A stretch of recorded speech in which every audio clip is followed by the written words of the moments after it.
بسم اللہ الرحمن الرحیم قال النبی صلی اللہ علیہ وسلم خیرکم من تعلم القرآن وعلمہ۔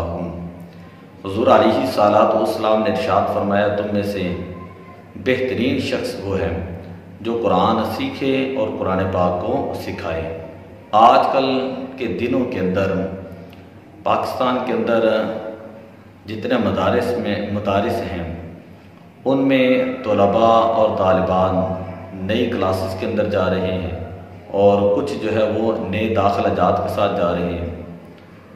تو میری ان تمام سے یہ گزارش ہے کہ جو اللہ کا قرآن ہے، جو حدیث پاک ہیں، جو دین متین ہے، اس کو صرف اخلاص کے ساتھ پڑھیں۔ کوئی دنیا کی غرض، کوئی دنیا کی لالچ، دنیا کی طمع وہ آپ لوگوں کے ذہنوں کے اندر نہیں ہونی چاہیے۔ اگر آپ دین متین کو اخلاص کے ساتھ پڑھیں گے، اگر محبت کے ساتھ پڑھیں گے، تو اللہ تعالیٰ اس اخلاص کی آپ کو برکتیں عطا فرمائے گا۔ لیکن اگر آپ کی غرض دنیا کی شہرت حاصل کرنا ہو، دنیا کی عزت حاصل کرنا ہو، تو کل قیامت والے دن آپ کا سارا علم جو ہے وہ ضائع ہو جائے گا اور دنیا کے اندر بھی اس علم کے اندر برکتیں بھی نہیں رہیں گی۔ تو اس لیے جتنے طلباء اور طالبات ہیں وہ اللہ تعالیٰ کی رضا کی نیت ضرور کر لیں، اس لیے کہ حضور علیہ الصلوۃ والسلام نے ارشاد فرمایا، انما الاعمال بالنیات، اعمال کے ثواب کا دار و مدار وہ نیتوں کے اوپر ہوتا ہے۔ جیسی نیت ہوتی ہے اللہ تعالیٰ اس کو ویسا ہی اجر عطا فرماتا ہے۔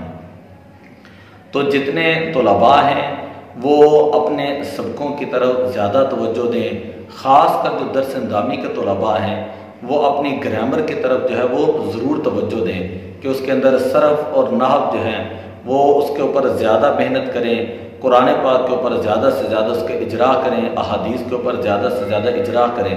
جتنا زیادہ وہ اپنی گرامر کو درست کریں گے اتنا ہی زیادہ درس اندامی ان کے لیے آسان ہوگا، عربی کا فہم ان کے لیے آسان ہوگا، عربی کو سمجھنا ان کے لیے آسان ہوگا، اور تفاسیر کو سمجھنا، شروحات کو سمجھنا عربی کی وہ ان کے لیے جو ہے وہ آسان ہوگا۔